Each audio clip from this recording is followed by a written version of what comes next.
What is gratitude? For me, gratitude is that feeling of being very thankful about something, for example, people you got to know, like your friends or your family, or for some experience you have lived and you didn't expect to, or even the place where you were born. In my case, I think it's all about the people.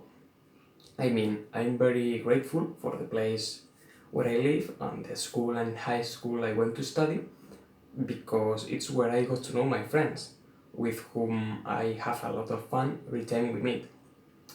And I remember a lot of experiences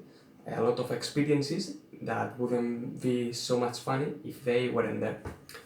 But I also love the city where I live, not only because here lives a lot of good people, but I truly think Sabadell is a very beautiful city and have a lot of places where you can have fun and disconnect.